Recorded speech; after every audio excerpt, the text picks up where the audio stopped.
नमस्कार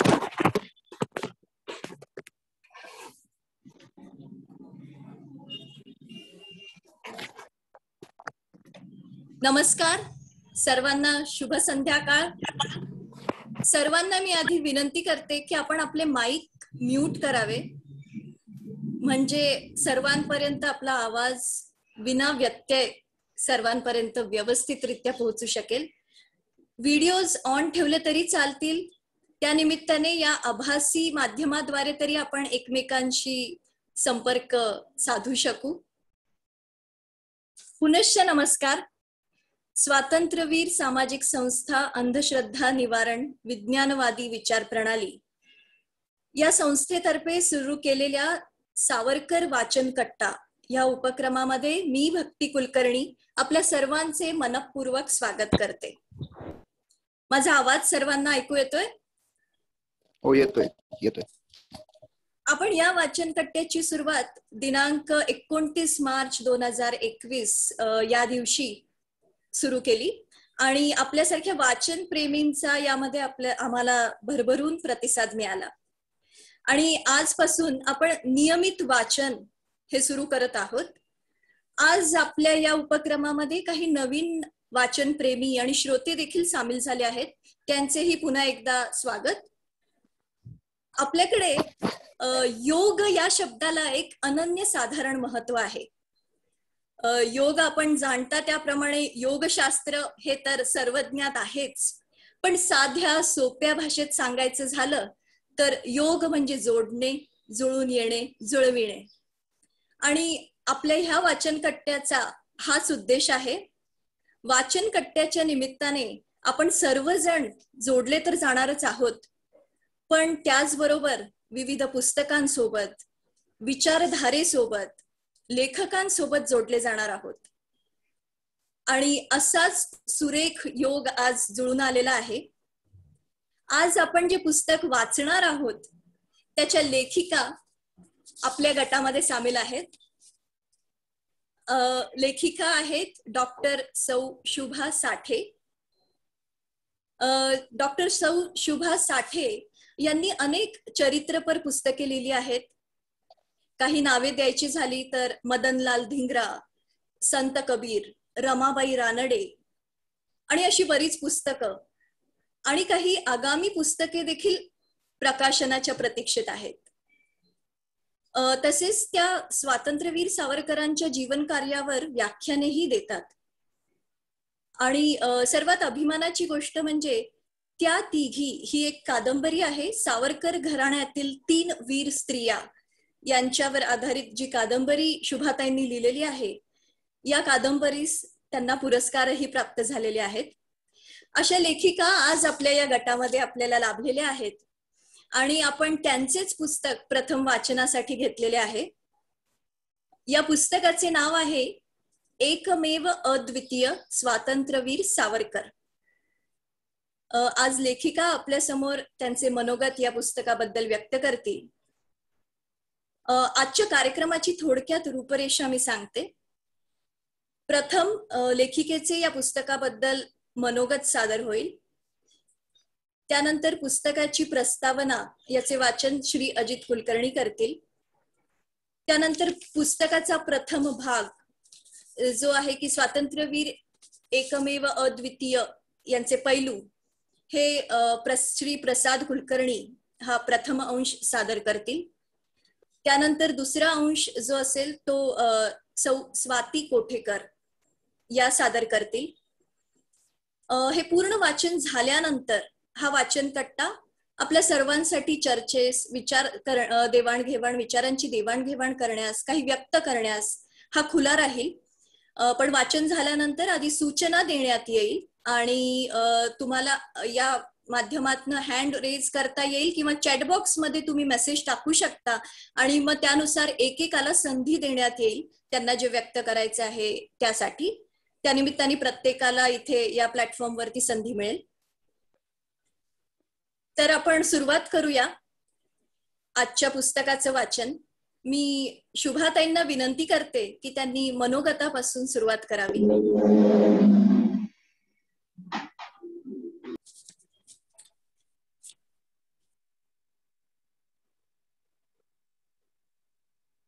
नमस्कार सगळ्यांना. नमस्कार. नमस्कार. प्रत्यक्ष प्रभू श्री रामचंद्रांनी म्हटलंय, अपि स्वर्णमयी लंका न मे लक्ष्मणा रोचते, जननी जन्मभूमीश्च स्वर्गादपि गरीयसी. स्वर्गापेक्षाही सुंदर आणि रमणीय अशा आपल्या भारत मातेला पहिलं वंदन करते. हिंदू संघटक स्वातंत्र्यवीर विनायक दामोदर सावरकर यांना वंदन करते. श्रीनिवासजी, अजितजी आणि संस्थेचे सगळे सदस्य, आज इथे वाचन कट्ट्यामध्ये उपस्थित असलेले सगळे रसिक वाचक हो, सुरुवातीला सगळ्यांना धन्यवादही देते. घरोघरी सावरकर या उपक्रमात आपण स्वातंत्र्यवीर सावरकर आक्षेप आणि वास्तव सांगणारी दिनदर्शिका घरोघरी पोहोचवली. त्यानंतर सावरकर मूर्ती वाटप आणि घरोघरी पोहोचवली आपण. आणि आता हा तिसरा उपक्रम संस्थेने हाती घेतलाय, तो म्हणजे घरोघरी सावरकर पोहोचवण्यासाठी हा वाचन कट्टा.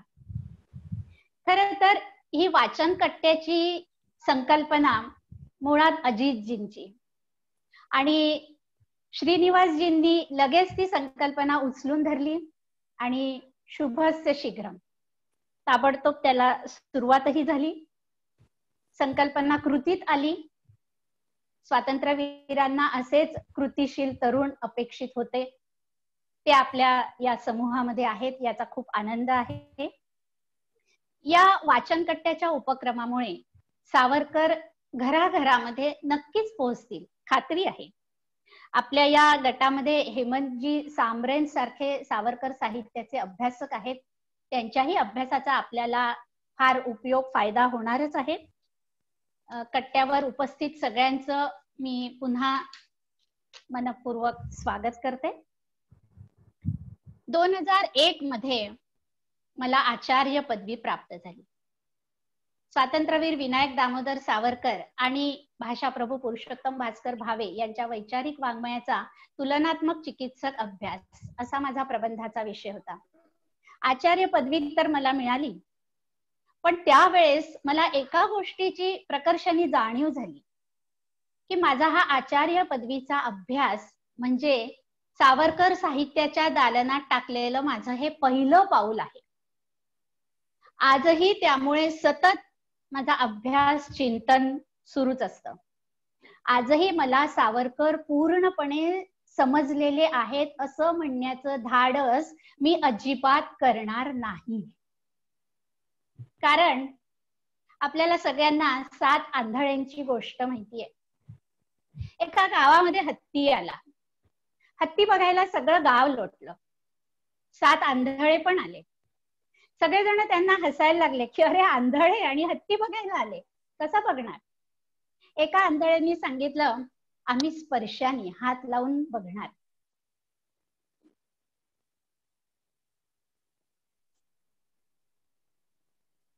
आणि मग आवाज येतोय ना माझा? येतोय. आणि मग ज्या आंधळ्यांनी हत्तीच्या पोटाला हात लावला तो म्हणायला लागला की हत्ती भरलेल्या पोत्यासारखा आहे. ज्याने हत्तीच्या पायाला हात लावला तो म्हणाला हत्ती खांबासारखा आहे. ज्याने हत्तीच्या कानाला हात लावला तो म्हणाला हत्ती सुपासारखा आहे. ज्याने शेपटीला हात लावला तो म्हणाला हत्ती केरसोणीसारखा आहे. यातलं कोणाचंच काहीच चुकलेलं नव्हतं.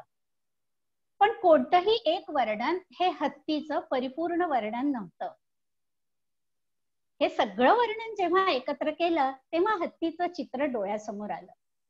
तसं स्वातंत्र्यवीर सावरकरांची कविता ज्यांनी अभ्यासली ते म्हणतात सावरकर महाकवी आहेत. ज्यांनी त्यांचं रत्नागिरी पर्व अभ्यासलं ते म्हणतात समाज सुधारक सावरकर. ज्यांनी क्रांतिकार्याचा अभ्यास केला ते म्हणतात सावरकर म्हणजे क्रांतिकारकांचे मुकुटमणी.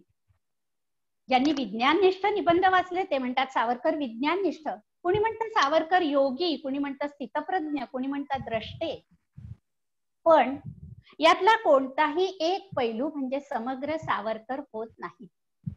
हे सगळे सहस्त्र पैलू एकत्र केले म्हणजे हिंदू संघटक स्वातंत्र्यवीर विनायक दामोदर सावरकर नावाचा एक कर्पूर गौर महापुरुष आपल्या समोर उभा राहतो.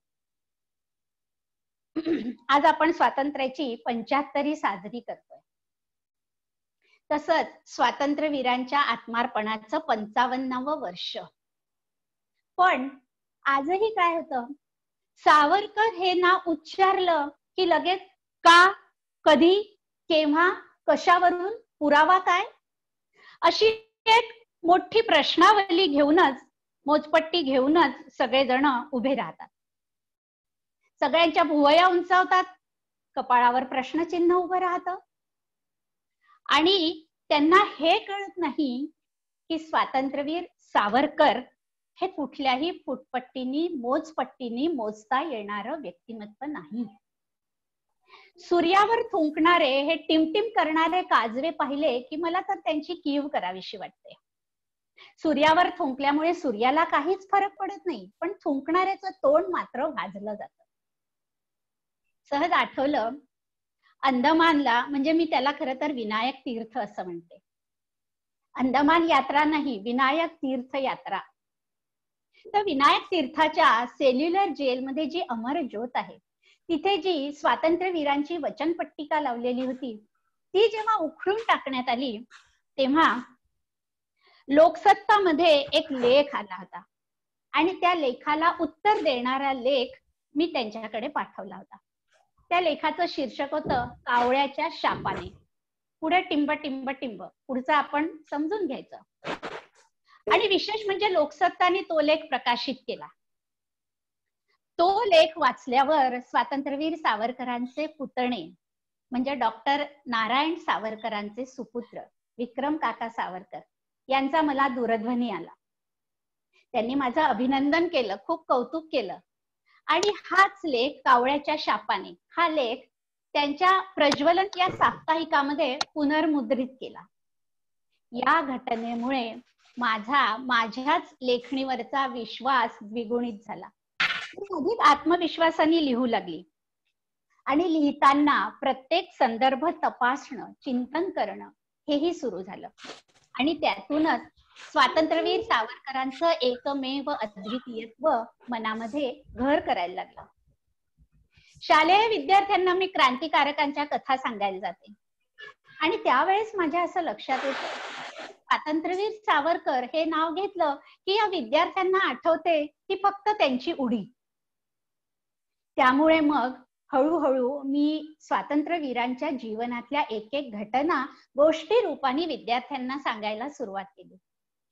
सावरकरांच्या जयस्तुतेचा भावार्थ, ने मजसी ने मधली भावस्पर्शी कहाणी, सावरकरांनी रचलेले पोवाडे, शिवरायाची आरती, विदेशी कपड्यांची होळी, त्यांचं लंडन मधलं क्रांतिकार्य, अंदमानात सेल्युलर जेलमध्ये त्यांनी भोगलेल्या नरक यातना आणि याबरोबरच सावरकर घराण्यातल्या तीन वीर स्त्रियांची समर्पणाची कहाणी मी विद्यार्थ्यांना सांगायला लागले.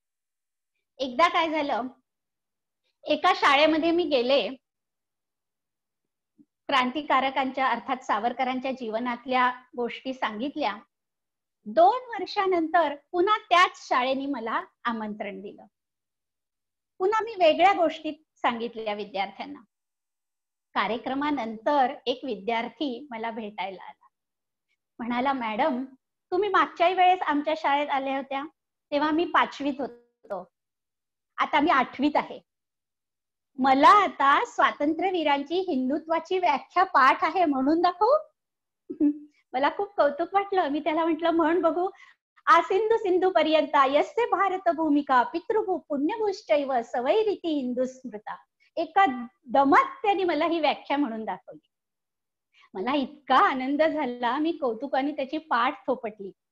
म्हणाला, मागच्या वेळेस तुम्ही गोष्ट सांगितली ना, त्याच्यामुळे मला माझ्या आईनी पण आणखीन सांगितलं म्हणे सावरकरांबद्दल आणि मी ही व्याख्या पाठ केली.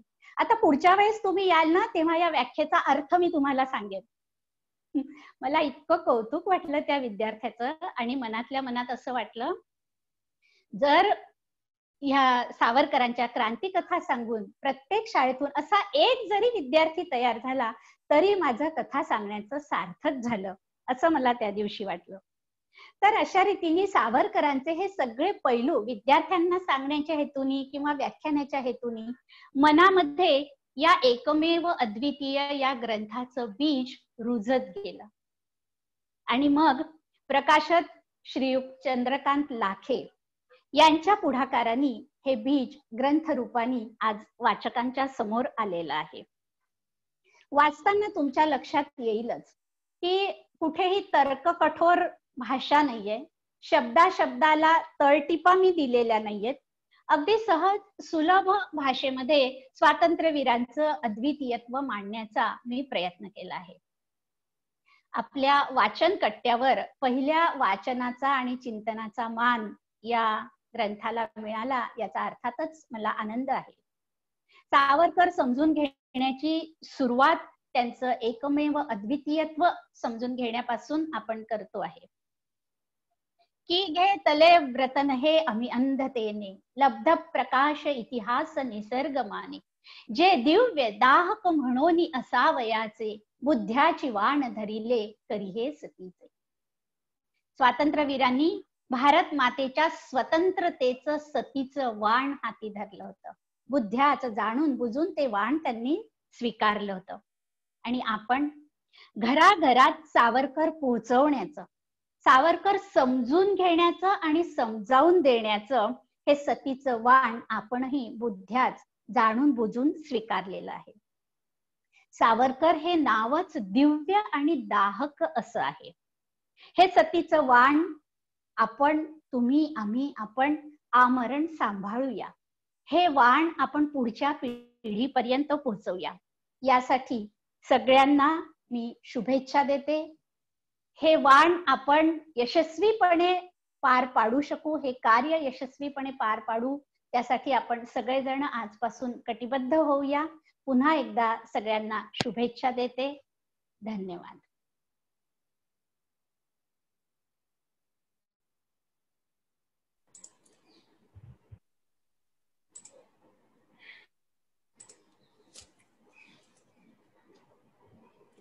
प्रस्तावनेपासून सुरुवात करतो.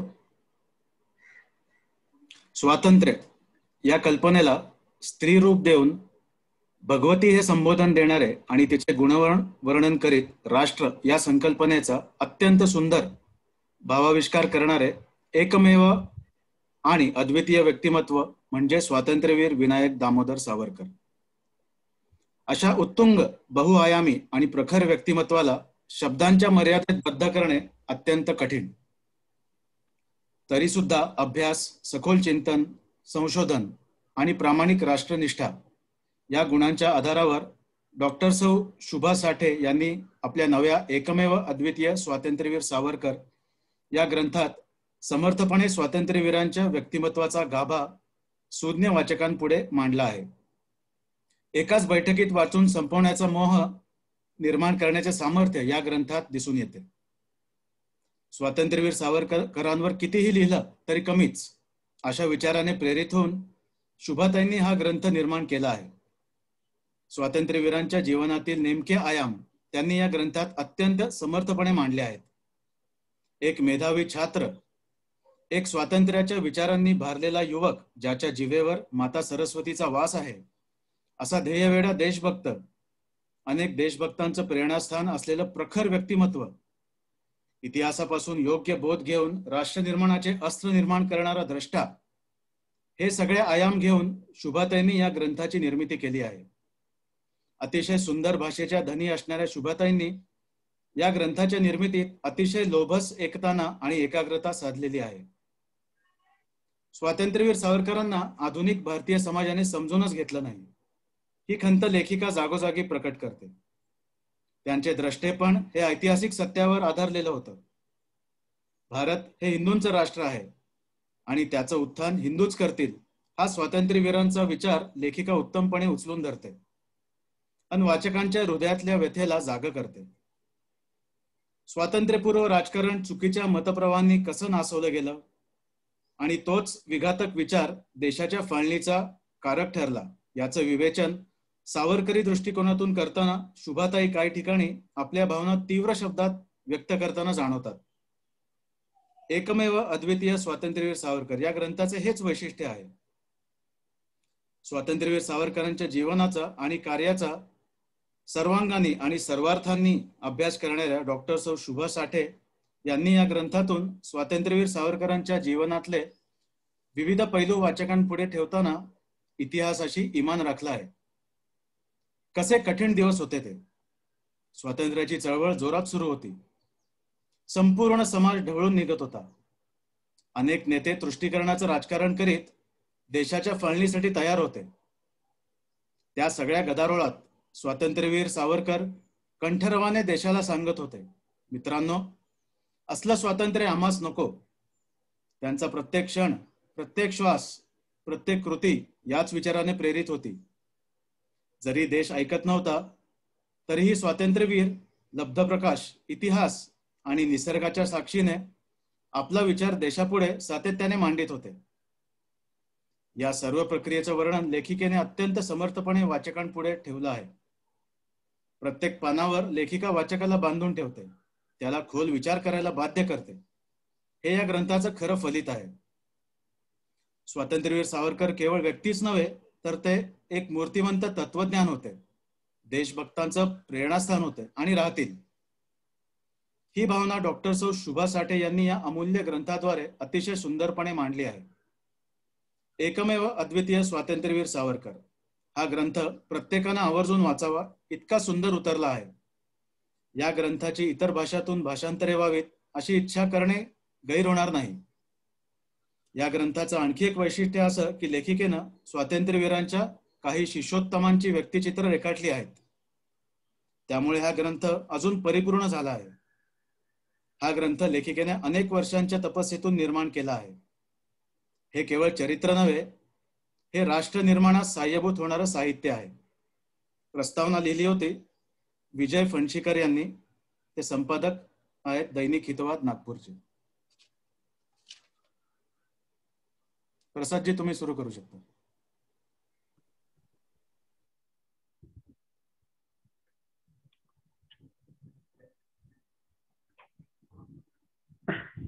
एकमेव अद्वितीय स्वातंत्र्यवीर सावरकर. तेजो निधी लोह गोल भास्कर हे गगनराज, दिव्य तुझ्या तेजाने जगमगले भुवन आज. हे दिनमणी व्योमराज, कोटी कोटी किरण तुझे, अनल शरा उधळती, अमृतकणे परी होऊन अणुरेणू उजळती. तेजातेच जनन मरण, तेजातच नवीन साज, ज्योतिर्मय मूर्ती तुझी ग्रहमंडळ दिव्य सभा. दाहक परिसंजीवक तरुणारुण किरण प्रभा, होवो जीवन विकास वसुधेची राख लाज. हे दीनमणी व्योमराज. कैलासवासी पुरुषोत्तम दारव्हेकर कट्यार काळजात घुसली. हिंदू संघटक स्वातंत्र्यवीर विनायक दामोदर सावरकर या तेजोभास्कराच्या जीवन, कार्य, कर्तृत्वाचे वर्णन करणारे जणू हे शब्द. स्वातंत्र्यवीर सावरकर म्हणजे क्रांतिकारकांचे कुलपुरुष, अखंड हिंदुस्थानचे पुरस्कर्ते, हिंदुस्थानच्या स्वातंत्र्याच्या इतिहासातील एक तेजस्वी पर्व. हिंदुत्व हेच राष्ट्रीयत्व, धर्मांतर हेच राष्ट्रांतर, राजकारणाचे हिंदूकरण आणि हिंदूंचे सैनिकीकरण असे मंत्र देणारे द्रष्टे नेते. लेखण्या सोडा आणि बंदुका हाती घ्या असा साहित्यिकांना जळजळीत इशारा देणारे राष्ट्रीय साहित्यिक. आपल्याच दलित समाज बांधवांना म्हणून, मानव म्हणून जगण्याचा आणि ईश्वर भक्तीचा निसर्गसिद्ध हक्क मिळवून, अधिकार मिळवून देणारे समाज सुधारक. स्वातंत्र्य भाट.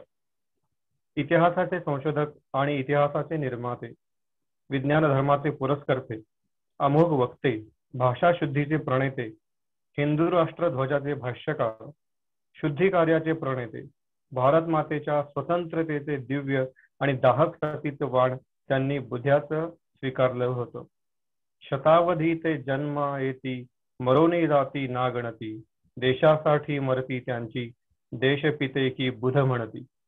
देशासाठी मरण्याचे हे व्रत स्वातंत्र्यवीर सावरकरांनी अनेकांना दिले आणि स्वतःही आचरणात आणले. वयाच्या 15व्या वर्षी घेतलेली भीष्म प्रतिज्ञा सिद्ध करण्यासाठी आयुष्यभर झटले. हे करताना आयुष्यातील ऐन्य तारुण्याची 14 वर्ष वयवर्ष 27 ते वयवर्ष 41 कारागृहात आणि 13 वर्ष वयवर्ष 41 ते 54 स्थानबद्धतेत घालवली. विरोधकांसमवेतच स्वजनांचाही विरोध पचवला. स्वतंत्र भारतातही स्वजनांनी दिलेला कारावास 2 वेळा सहन केला.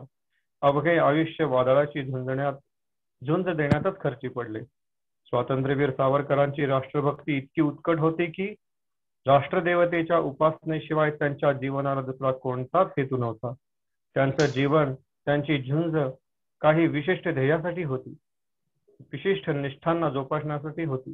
त्यांचं संपूर्ण आयुष्य, त्यांचं जीवित कार्य आणि त्यांची साहित्य संपदा यांचा एकत्रित एकसंघ अभ्यास केला म्हणजे लक्षात येतं की हिंदुत्वनिष्ठा, स्वातंत्र्यनिष्ठा, विज्ञाननिष्ठा आणि बुद्धिनिष्ठा, विवेकनिष्ठा या निष्ठा जोपासण्यासाठी त्यांनी आपल्या आयुष्याचा होम केला. 1943 साली पुण्याला मान्यवर मराठी साहित्यिकांनी प्रतिभाशाली साहित्यकार म्हणून सावरकरांचा बहुमान केला आणि सावरकरांना मानपत्र अर्पण केले. त्यात म्हटले होते, अर्जुनाला युद्धाला प्रवृत्त करण्यासाठी भगवान श्रीकृष्णांनी गीता सांगितली. तेव्हापासून आतापर्यंत त्या मोहात सापडलेल्या जगाला मार्ग दाखवणारा ध्रुवतारा किंवा प्रकाश दाखवणारा दीपस्तंभ असे अढळ स्थान गीतेला प्राप्त झाले आहे. अमर कीर्ती संपादन करणारा गीताकार व्यासांसारख्या महान ग्रंथकाराच्या मालिकेत आपलेही स्थान अढळ आहे. 1958च्या मे महिन्यात बृहन्मुंबईचे महापौर शाह मिरजकर यांनी सावरकरांचा 75वा वाढदिवस साजरा केला व त्यांना एक मानपत्र अर्पण केले. त्यात म्हटले होते, क्रांतिकारी, वास्तववादाचा कवी, इतिहासकार, व्यासंगी टीकाकार, भाष्यकार, अस्पृश्यता निवारणासाठी लढणारा झुंजार योद्धा अशा विविध नात्यांनी जग तुम्हाला ओळखते. स्वातंत्र्याच्या काळासाठी तुम्ही भगीरथ प्रयत्न केलेत, अनंत हालापेष्टा आनंदाने सोसल्यात आणि असामान्य त्याग केलात. हे तुमचे उदाहरण भारताच्या इतिहासात अखंड तेजाने तळपत राहील आणि लक्षावधी लोकांना सतत स्फूर्ती देणारे ठरेल.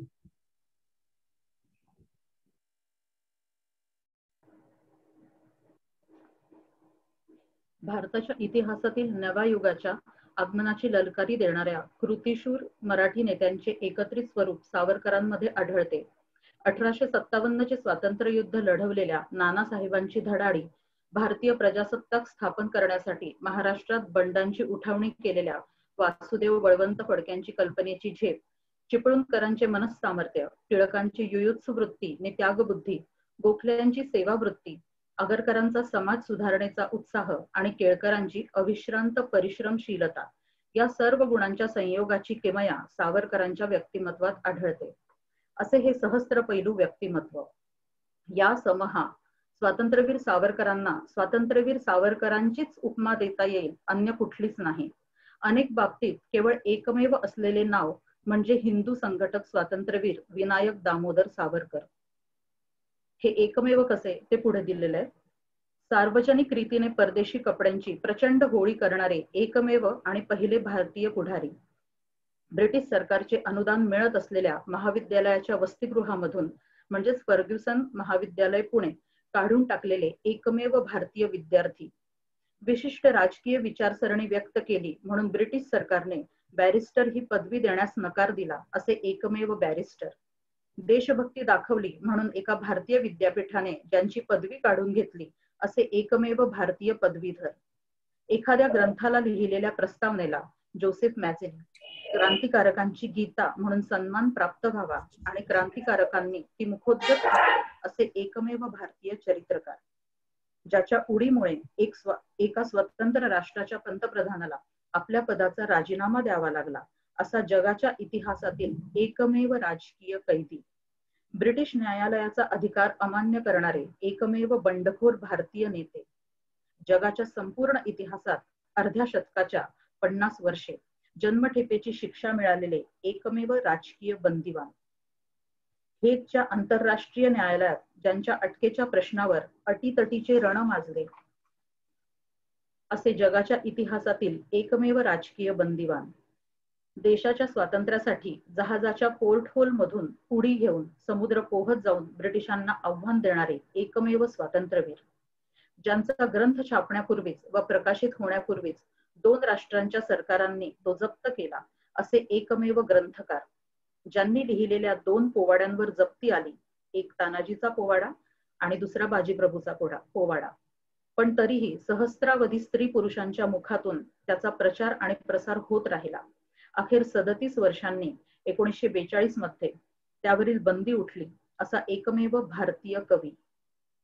कागद लेखणी ही साधने उपलब्ध नसल्यामुळे कारागृहाच्या भिंतीवर काट्याने व अणकुचीदार दगडाने सहस्रावधी काव्यपंक्ती लिहिणारे जगाच्या इतिहासातील एकमेव महाकवी, भिंतीवर लिहिलेल्या काव्यपंक्ती स्मृतिगत करून इतरांच्या मुखाने भारतात प्रसूत करणारे जगाच्या इतिहासातील एकमेव महाकवी, अस्पृश्यांच्या उद्धारासाठी रत्नागिरी येथे सर्व हिंदूंना खुले असणारे पतितपावन मंदिर निर्माण करणारे पहिले समाज सुधारक, जातीच्छेदन आणि विज्ञाननिष्ठा हे 2 सुकाणू हातात घेऊन समाजक्रांती घडवून आणणारा एकमेव समाज सुधारक, भारताने बलवत्तर शस्त्रास्त्रे निर्माण केली पाहिजे, सैनिकी सामर्थ्य वाढवले पाहिजे असे उघडपणे प्रतिपादन करणारे एकमेव भारतीय नेते, संपूर्ण राजकीय स्वातंत्र्य आणि देशाची एकता यांचा संदेश देणारे एकमेव भारतीय नेते, टिळकोत्तर भारताच्या इतिहासात ज्याने कीर्तीची हाव ठेवली नाही, लक्ष्मीची आराधना केली नाही आणि वैयक्तिक मोठेपणाची हाव बाळगली नाही, ज्याने राष्ट्रीय हिताचीच सदैव चिंता वाहिली, राष्ट्रीय एकतेसाठी संपूर्ण जीवन वेचले, मायभूमीचे विच्छेदन टाळण्यासाठी अखंड झगडा केला असा एकमेव महान नेता.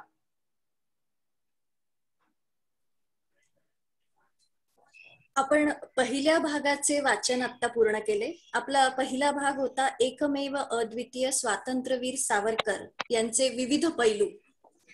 त्याचे आत्ताच आपल्या वाचकांनी वाचन केले. आता हा वाचन मंच खुला आहे आपल्या विचार व्यक्त करण्यासाठी. चॅटबॉक्स मध्ये आपण मेसेज टाकावा जर कोणाला काही बोलायचं असेल, काही प्रश्न असतील किंवा काही अनुभव सांगायचे असतील. हँड रेज केला तरी चालेल या माध्यमातून, किंवा चॅटबॉक्स मध्ये आपण टाकावा आणि मग त्याने आपण एकेकाला अनम्यूट करून बोलता येऊ शकेल.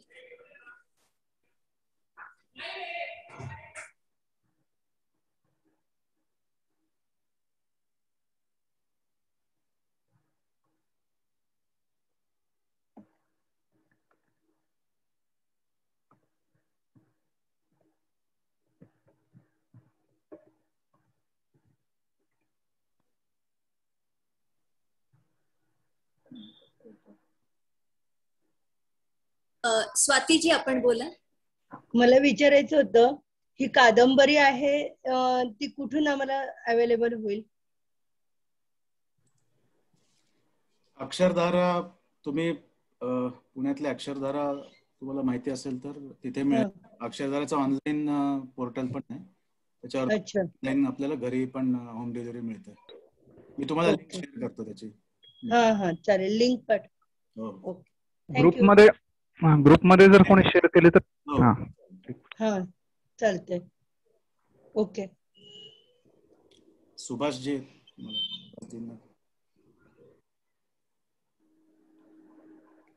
नमस्कार.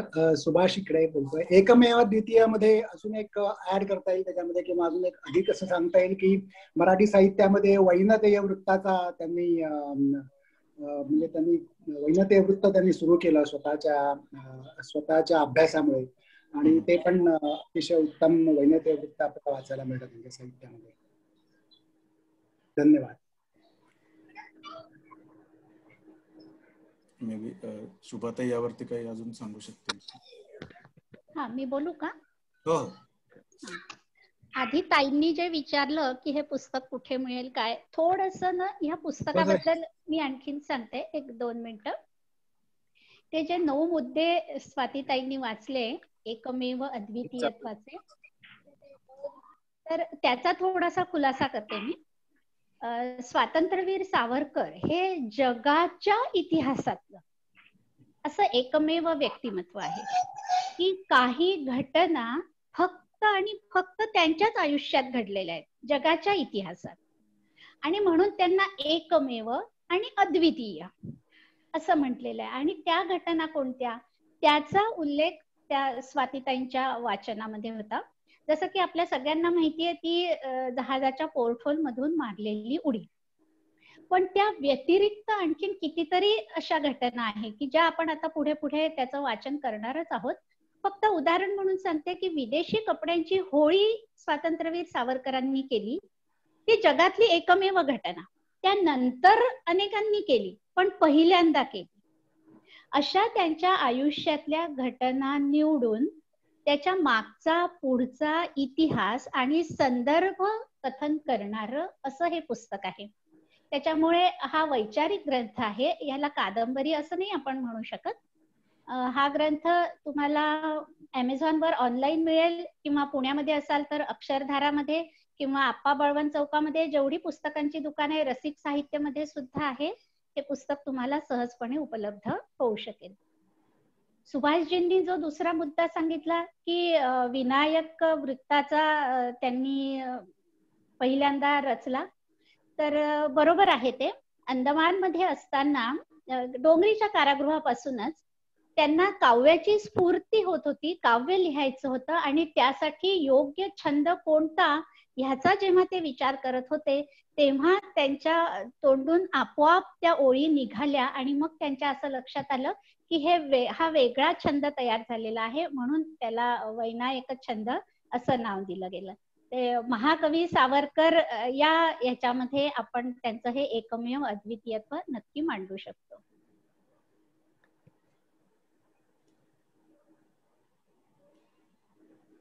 विजय भावे.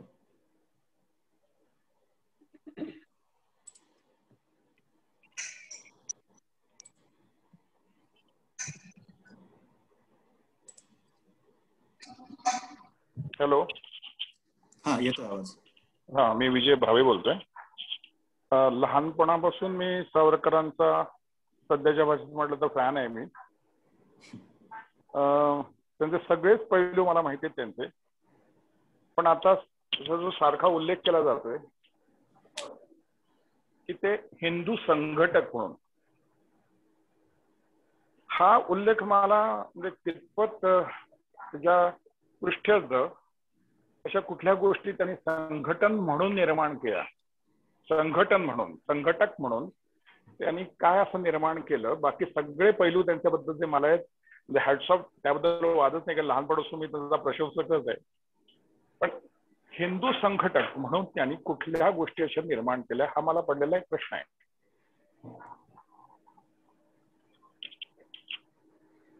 हा, बोलू का मी? हो. जर सावरकरांचं रत्नागिरी पर्व आपण वाचलं तर हा मुद्दा आपल्या पूर्णपणे लक्षात येईल. त्या आधी सुद्धा, म्हणजे रत्नागिरीला स्थानबद्ध होण्याच्या आधी सुद्धा जेव्हा अंदमानामध्ये सावरकर होते, तेव्हा तिथे सुद्धा त्यांनी हिंदूंना एकत्रित करण्याचा प्रयत्न केलेला आहे. कारण तिथे त्यांच्या असं लक्षात आलं की मुस्लिम बंदिवान आणि हिंदू बंदिवान यांच्यामध्ये भेद केला जातोय. आणि तिथूनच त्यांनी हिंदी हा पण शब्द, हिंदी भाषेचा पण प्रचार प्रसार केला. आणि तिथल्या कैद्यांना शिरगणतीच्या वेळेस मुद्दाम तुम्ही तुमची नोंद हिंदू म्हणून करा, यावरती त्यांनी जोर दिला. इथे सावरकरांचं थोडंसं द्रष्टेपण पण आहे. कारण भारत स्वतंत्र झाल्यानंतर या बेटावर ज्या लोकांची वस्ती असेल त्यांच्या हातामध्ये ही बेट जातील, तर तिथे मुस्लिम वस्ती नको, हिंदू वस्ती जास्तीत जास्त असावी, यासाठी हा सावरकरांचा सगळा प्रयत्न होता. त्याचंच पुढचं कार्य रत्नागिरीला स्थानबद्ध झाल्यानंतर सावरकरांनी केलेलं आहे. सावरकरांची जी कविता आहे, तुम्ही आम्ही सकल हिंदू बंधू बंधू, हे म्हणजे हे जे त्यांचं सगळं कार्य आहे, जातीभेद निर्मूलन त्याला म्हणा किंवा हिंदूंचं संघटन, कुठलाही जाती पंथ भेदभाव न बाळगता सगळ्या हिंदूंनी एकत्र होण्याची गरज आहे, जी आजही गरज आहे. ती गरज त्यावेळेस रत्नागिरी पर्वामध्ये म्हणजे तिथल्या स्थानबद्धतेमध्ये सावरकरांनी ते कार्य केलं. आणि स्वातंत्र्यवीरांनी स्वतःच असं म्हटलेलं आहे की तुम्ही माझी उडी विसरलात तरी चालेल, तुम्ही माझ्या मागे स्वातंत्र्यवीर हा शब्द नाही लावला तरी चालेल, पण हिंदू संघटक हा शब्द मात्र तुम्ही माझ्या नावामागे न विसरता जरूर लावा. आणि असं म्हणून त्यांना मुद्दाम आवर्जून मी प्रत्येक ठिकाणी स्वातंत्र्यवीर या शब्दाच्याही आधी हिंदू संघटक हा शब्द मुद्दाम लावला जातो, कारण त्यांचं ते कार्य दुर्लक्ष न करण्याजोगं आहे.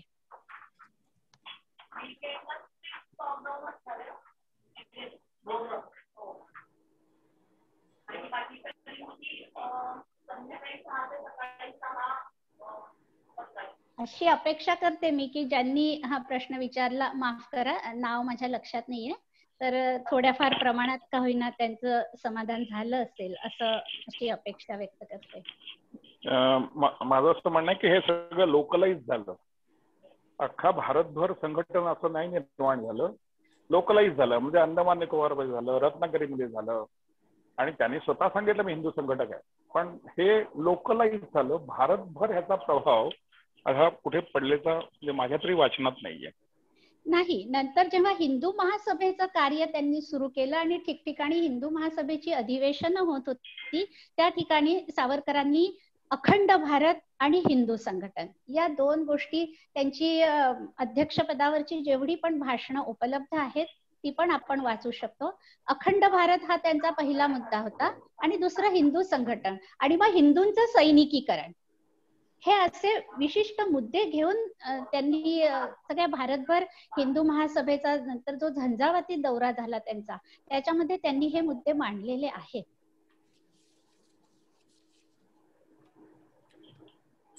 ठीक आहे, धन्यवाद. धन्यवाद.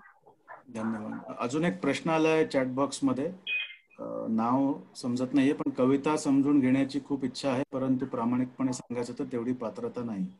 जर आपण सर्वांची मदत झाली तर मदत होईल. कविता मला वाटतं सुरुवातीची त्याच्याबद्दल विचारता येते ते जो निधी.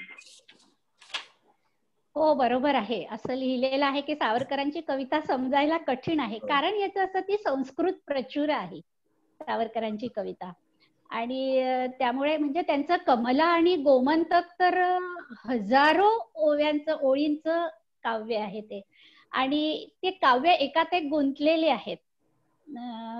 कमलाचा उत्तरार्ध म्हटलं तर विरहोच्छ्वास येईल, त्याच्यामुळे जोपर्यंत कमला समजत नाही विरहोच्छ्वास समजत नाही.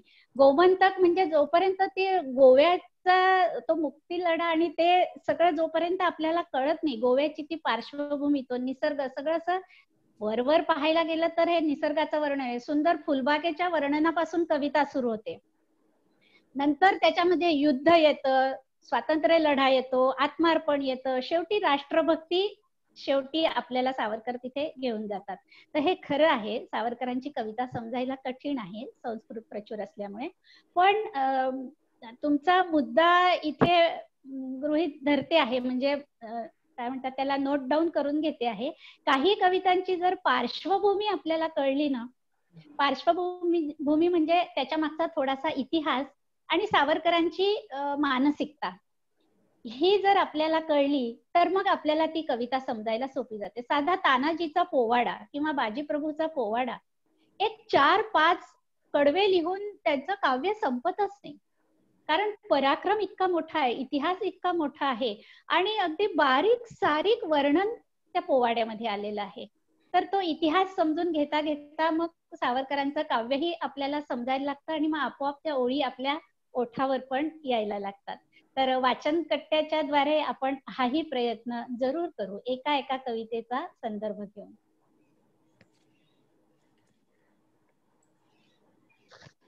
सुभाषजींना काही म्हणायचं? मगाशी जो प्रश्न आला होता की हिंदू संघटक आणि जे डॉक्टर सुभा साठेंनी समर्पक उत्तर दिलं, त्याच्यामध्ये थोडस मला अधिक असं सांगायचं होतं की म्हणजे जेव्हा अभिनव भारती संघटना स्थापन केली गुप्तपणे, तेव्हा ती केवळ नुसती महाराष्ट्रात किंवा नाशिकमध्ये नव्हती, तर तिची त्या मंडळाची स्थापना गुप्तपणे इतर देशामध्येही झाली होती. आणि जरी त्या संघटनेचं मूळ क्रांतिकारक असं असलं तरी त्याच्या मागे हिंदू संघटन हाही त्याच्यामध्ये एक हेतू असावा असं मला वाटलं, म्हणून मी हात वरती केला होता. धन्यवाद.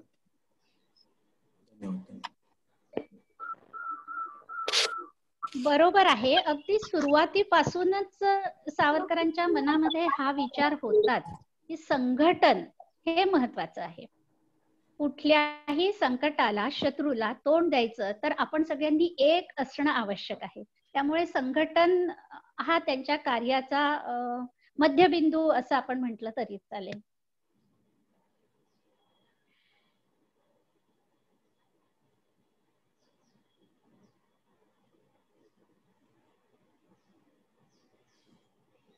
हा एक प्रश्न आता आलेला आहे की खिडकीतून उडी घेतली तर ते योग अभ्यासक होते का? खिडकीतून उडी घेण्यासाठी म्हणून काही योगाचा अभ्यास असं नाही. सावरकर योगी सावरकर असाही एक त्यांच्या सहस्त्र पैलूंमधला एक पैलू आहेच, हे निसंशय. डोंगरीच्या कारागृहात होते तेव्हा तर त्यांनी विवेकानंदांचा राजयोग पूर्ण अभ्यासला होता. पतंजलीचे योगसूत्रांवर त्यांचं चिंतन अभ्यास होता. आणि त्यांचा शालेय वयातलं जर त्यांचं चरित्र आपण पाहिलं तर योग अभ्यासाचं आकर्षण आणि अभ्यास त्यांचा होताच. त्यांचे मोठे बंधू गणेश दामोदर सावरकर म्हणजे बाबाराव सावरकर हे सुद्धा योग अभ्यासक होते. म्हणजे त्यांच्या आयुष्यातली एक घटना तर अशी आहे की बाबाराव सावरकर त्यांचा विवाह झाल्यानंतर मायावतीला जायला निघाले होते. मायावती म्हणजे हा विवेकानंदांनी काढलेला आश्रम, आणि तिथे विवेकानंद स्वतः सगळ्यांना निर्विकल्प समाधीचा अनुभव देणार होते. तर बाबारावांना तिथे जायचं होतं. अर्थातच मोठ्या बंधूंचं अनुकरण करण्यामध्ये स्वातंत्र्यवीरांनी सुद्धा योगाचा अभ्यास नक्कीच केलेला आहे. सुजितजी तुम्ही विचारू शकता. मला एक विचारायचं होतं, कारण मी फेसबुकवरती बऱ्याच वेळा बघतो तेव्हा आहे की मला वाचन थोडं कमी पडतं का नाही मला माहित नाही, पण मी ऐकलं होतं की सावरकरांनी 6 वेळा पत्र लिहिलेले. त्याला लोक माफीवीर म्हणतील किंवा माफीचे पत्र म्हणतील, ते त्यांचा भाग झाला. अक्षय जोग यांच्या पुस्तकात 10 पत्रांचा उल्लेख आहे. मग नक्की 6 का 10? मी बऱ्याच ठिकाणी शोधलं पण मला काही व्यवस्थित उत्तर मिळत नाही. तर ते कुणाकडे असेल की 6 पत्र दिली होती का 10 दिली होती? त्यांनी 10 यांचं दिलेलं आहे. मी त्याला फेसबुकवर पण एका ठिकाणी पोस्ट केली होती की मला तुम्ही 10चं कसं म्हणता ते सांगा. तर त्यांचा काही मला रिप्लाय आला नाही. पण जर कुणाकडे असेल तर मला त्याबद्दल डिटेल्स पाहिलं. ते 10चं 10 पत्र नक्की त्यात काय काय होतं. आपला पहिला वाचन कट्टा झाला तेव्हा अजितजींनी जे पुस्तक हाती घेतलं होतं शेषराव मोरेंचं, त्या शेषराव मोरेंनी सुद्धा सावरकरांची बदनामी आणि त्यातलं सत्य याच्यावरती एक मोठा ग्रंथ लिहिलेला आहे. तो ग्रंथ आणि अक्षयजींचा ग्रंथ, या 2 ग्रंथांमध्ये वाचल्यावरती आपल्याला सगळ्या पत्रांचे सत्य नोंदी आपल्याला कळतात. आणि माझी जन्मठेप आपण वाचलं. माझी जन्मठेप मध्ये स्वतः सावरकरांनी नोंदी केलेल्या आहेत की कोणत्या तारखेला काय आणि काय मजकूर लिहिला होता त्या पत्रामध्ये. हे जे माफीवीर ओरडणारे जे लोक आहेत ना, ते काय करतात, 4 वाक्य असतील त्यातलं मधलं एकच वाक्य उचलतात, त्याचा मागचा पुढचा संदर्भ जाणीवपूर्वक सोडून देतात आणि त्या एका वाक्यालाच धरून आरडाओरडा करतात. त्यामुळे समग्र हे 2 पुस्तकं आणि स्वतः सावरकरांचं माझी जन्मठेप यातले उल्लेख वाचले की आपल्या मनातला संशय दूर होईल. मग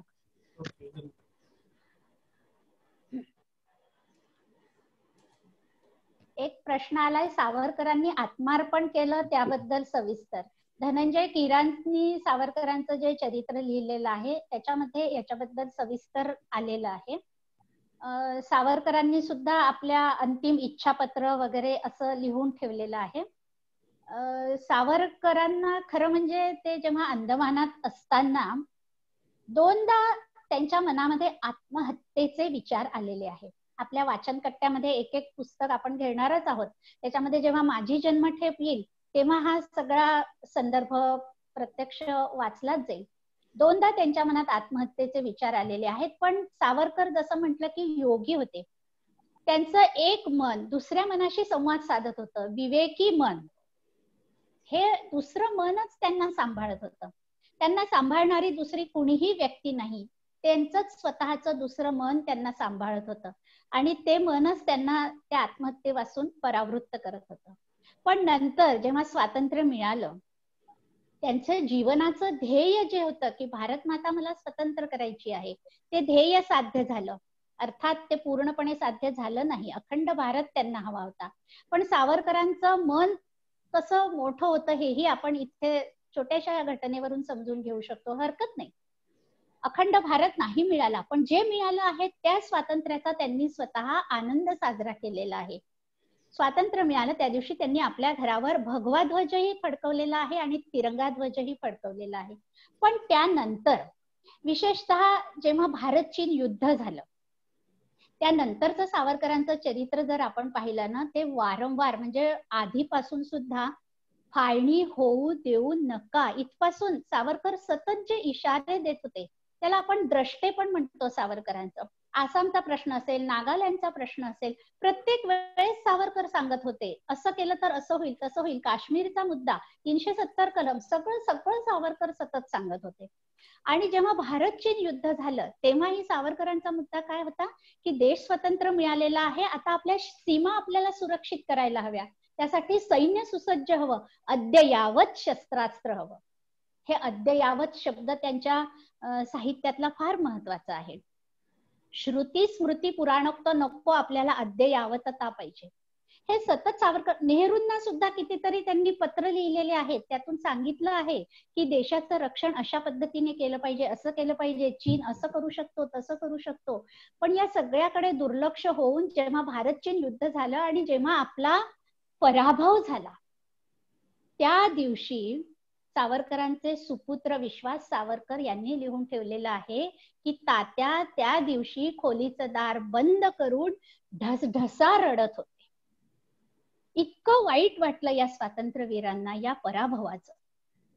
आणि त्यानंतर मग हळूहळू त्यांना असं वाटायला लागलं की जसं माझं इप्सित कार्य संपलेलं आहे, आता माझं जीवनही संपायला पाहिजे. तोपर्यंत त्यांनी मृत्यूला थांबवून ठेवलेलं होतं. अंदमानामध्ये कितीतरी प्रसंग असे आले की त्यांनी मृत्यूला थांबवलेलं आहे. पण आता मात्र त्यांना असं वाटलं की जसं इतरांनी आपलं आयुष्य कार्य संपल्यानंतर संपवलेलं आहे तसं करण्याची आता वेळ आलेली आहे. आणि म्हणून मग त्यांनी ते प्रायोपवेशनाला सुरुवात केली. आत्महत्या आणि आत्मार्पण याच्यामधला फरक इथे आपण लक्षात घेतला पाहिजे. कार्यसिद्धी झालेली आहे, समाधान आहे, जीवन कार्य संपल्याची भावना मनामध्ये आहे, हे आत्मार्पण आहे.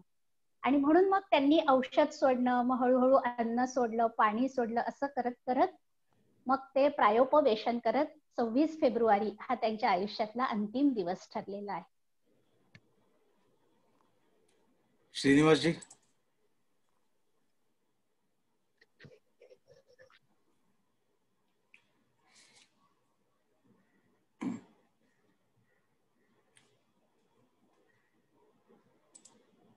म्यूट आहात श्रीनिवासजी, तुम्ही अनम्यूट करा. तर एकमेव अद्वितीय सावरकर हा एक वैचारिक ग्रंथ आहे असं तुम्ही सांगितलं. तर त्या एक नवीन माहिती मिळाली की सावरकरांच्या आयुष्यात म्हणजे संपूर्ण जगात कुणाच्या आयुष्यात घडल्या नसेल अशा 9 घटना फक्त त्यांच्या आयुष्यात घडलेल्या आहेत. या देश ग्रंथ आहे, ही एक नवीन माहिती, खूप छान माहिती मिळाली. आणि त्या 9 घटना कुठल्या त्या आपण आज समजल्या. त्याचप्रमाणे विजय भावे यांनी जे सावरकर हिंदू संघटक कसे हा जो प्रश्न विचारला त्यावर पण तुम्ही चांगल्या प्रकारे समर्पक उत्तर दिलं. रत्नागिरीचं हिंदू एकत्रीकरण असू दे किंवा अखंड भारत आणि हिंदू संघटन आणि हिंदू सैनिकीकरण अशा गोष्टींमधून त्यांचं हिंदू एकत्रीकरण जे दिसून येतं त्यावर पण तुम्ही खूप छान उत्तर दिलं. आता मला एक प्रश्न विचारायचा आहे की जो मी ठिकठिकाणी पाहतो आणि तो प्रश्न आल्यावर मी माझ्या परीने जे मला योग्य वाटतं ते मी उत्तर देतो की बऱ्याच लोकांचं किंवा काही लोकांचं, बऱ्याच नाही, काही लोकांचं असं पोस्ट असतात की सावरकर हे नास्तिक होते, त्यांचा देवावर विश्वास नव्हता, की ते पूर्णपणे नास्तिक होते. आपण तर बघितलंय की त्यांनी जे देश सेवेचं व्रत घेतलं ते देवीच्या मूर्तीसमोर घेतलंय, स्वातंत्र्य लक्ष्मीच्या मूर्तीसमोर घेतलेलं आहे. त्याचप्रमाणे म्हणजे हे एक झालं. पुन्हा ते विज्ञानवादी विचाराचे होते. मग कदाचित ह्याची सांगड घालताना काही लोक कन्फ्युज होत असतील का, त्यामुळे ते असं म्हणतात का की सावरकर नास्तिक होते. आपल्याला माहितीये की ते नास्तिक नव्हते, पण हा प्रश्न कुणाला सुरुवात कुठून झाली असेल की सावरकर नास्तिक होते या मुद्द्याला, किंवा का कुणी मुद्दामून सुरुवात केली, तुम्हाला काय वाटतं किंवा तुमचं काय मत यावर? बरोबर आहे तुमचं. त्यांचे विज्ञाननिष्ठ विचार जेव्हा लोक वाचतात तेव्हा लोक असं म्हणतात. खरं म्हणजे आपण नास्तिक कोणाला म्हणतो ईश्वराचं अस्तित्व नाही असं म्हणणारा तो नास्तिक. आणि आस्तिक म्हणजे ईश्वराचं अस्तित्व आहे. सावरकर काय म्हणतात, ईश्वर म्हणजे तुम्ही राम, कृष्ण, दत्त, गणपती अशी प्रतिमा न ठेवता एक शक्ती. ती शक्ती आहे, तिचं अस्तित्व त्यांना मान्य होतं. जयोस्तुते श्री महन्मंगले शिवास्पदे शुभदे स्वतंत्रते भगवती. कसं बरं म्हणू आपण स्वातंत्र्यवीर नास्तिक होते म्हणून? फक्त काय आहे ना, स्वातंत्र्यवीरांनीच एका ठिकाणी असं म्हटलेलं आहे, जेव्हा दगडाचा देव माझ्या आयुष्यातली संकट दूर करणार आहे असं समजून आपण त्या दगडाच्या देवाला नवस करतो, ती अंधश्रद्धा. त्यांचं म्हणणं आहे, सामर्थ्य आहे चळवळीचे जो जो करील तयाचे. म्हणजे तुम्ही स्वतः प्रयत्न करा, प्रयत्न आणि कार्य याच्यावर त्यांची निष्ठा होती. आणि मग परमेश्वराचं अस्तित्व तर त्यांना मान्य होतच. तुम्ही म्हणतात त्याप्रमाणे तुळजा भवानीच्या देवीच्या चरणांना स्पर्श करूनच त्यांनी प्रतिज्ञा घेतलेली आहे आणि ती प्रतिज्ञा त्यांनी आजन्म पाळलेली पण आहे. पण हे असत, विशेषतः विज्ञाननिष्ठ निबंधामध्ये मी एक विशेष उल्लेख करते, तो म्हणजे गायी विषयीचा. आपण आपला कट्टा बरेच वर्षभर जवळजवळ चालणार आहे, आपण विज्ञाननिष्ठ निबंधाचंही वाचन करणार आहोत. गाय हा उपयुक्त पशु हा मुद्दा त्यांचा धरून लोक त्यांच्यावर असा आरोप करतात की ते नास्तिक होते, त्यांना हे मान्य नव्हतं वगैरे असं. पण समग्र, मी जसं मगाशी उदाहरण दिलं, केवळ पोट पाय पाहून आपल्याला सावरकर कळत नाही. समग्र सावरकर जेव्हा आपण अभ्यासू तेव्हा आपल्याला त्यांच्या व्यक्तिमत्वातले हे कंगोरे, बारीक सारीक कंगोरे आहेत की जे वर वाचल्यावर आपल्याला परस्पर विरोधी वाटतात, पण ते तसे परस्पर विरोधी नाही आहेत. हे जेव्हा आपण समग्र याचा अभ्यास करू तेव्हा आपल्याला ते बरोबर जाणवतं. एक प्रश्न इथे असा आला की लाल बहादूर शास्त्रींनी रशियाला जाऊ नये असं सावरकरांनी सांगितलं होतं. बरोबर आहे, म्हणजे सावरकरांनी जाऊ नये असं न सांगता सावरकर असं म्हणाले होते, युद्धभूमीवर जे सैनिकांनी मिळवलं आहे ते आता लाल बहादूर शास्त्रींनी ताश्कंदला जाऊन गमावू नये. त्यांच्या मनामध्ये ही धास्ती होतीच.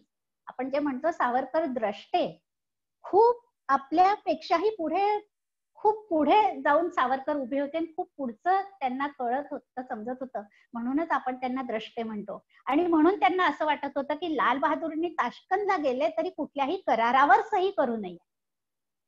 पण नेमकं आपल्या सगळ्यांच्या दुर्दैवाने तसं घडलं. आपण लाल बहादूर शास्त्रींना सुद्धा त्यामुळे गमावून बसलो. त्याचं सुद्धा सावरकरांना अत्यंत वाईट वाटलेलं आहे. पण धनंजय कीरांनी त्यांच्या चरित्रात असं लिहून ठेवलेलं आहे की शास्त्री जे गेले त्याच्यावर सावरकरांनी एक शब्दही ते बोललेले नाही, कारण आधीच त्यांना हे माहिती होतं, त्यांनी तशा सूचना दिल्या होत्या की असं होऊ नये तसं होऊ नये. पण तसं घडलं. आता ते भारताचं भाकीत काय म्हणू आपण, आपल्या देशाचं दुर्दैव आणि नशीब, त्यामुळे त्या घटना घडल्या तशा.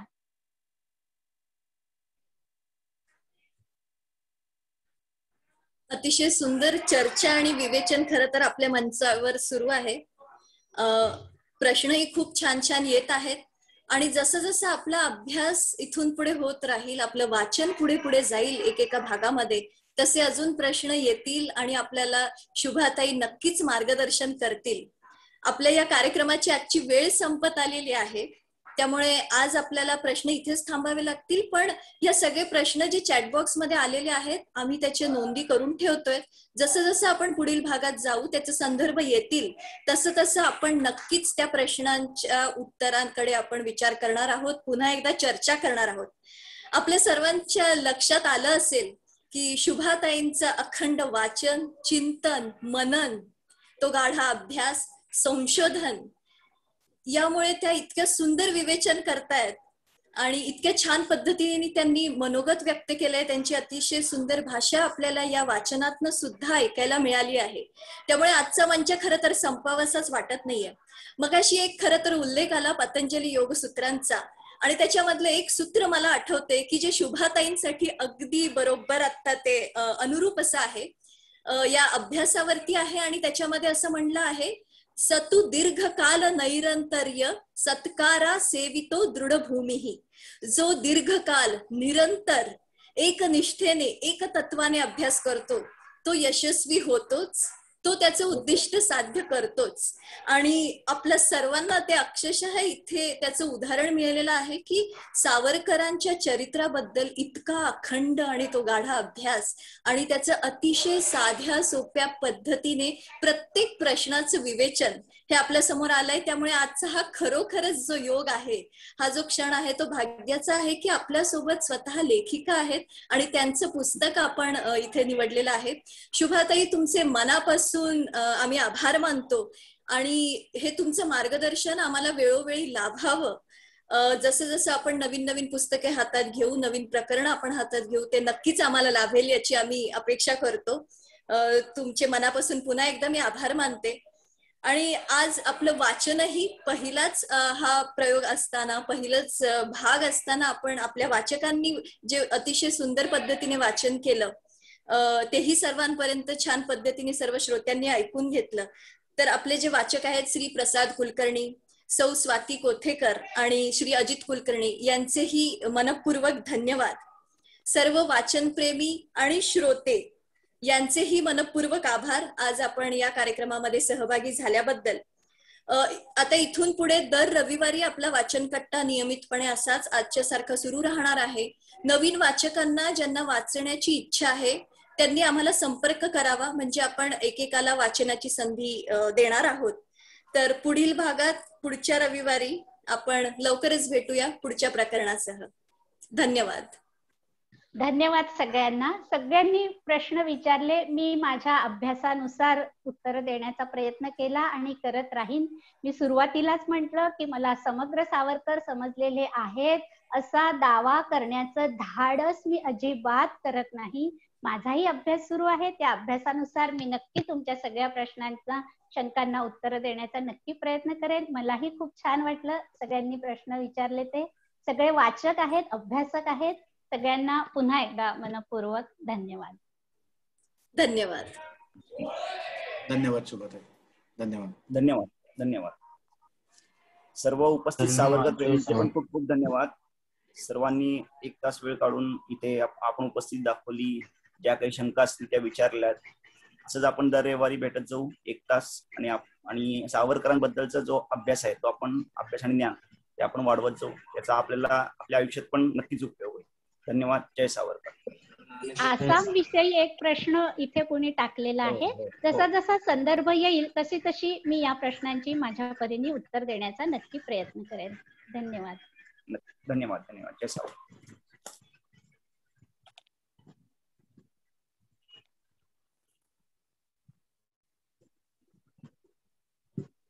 अजितजी, संपवायचा कार्यक्रम चालेल. मीटिंग एंड करतो. भेटूयात पुढच्या. धन्यवाद. भेटूया पुढच्या रविवारी. धन्यवाद.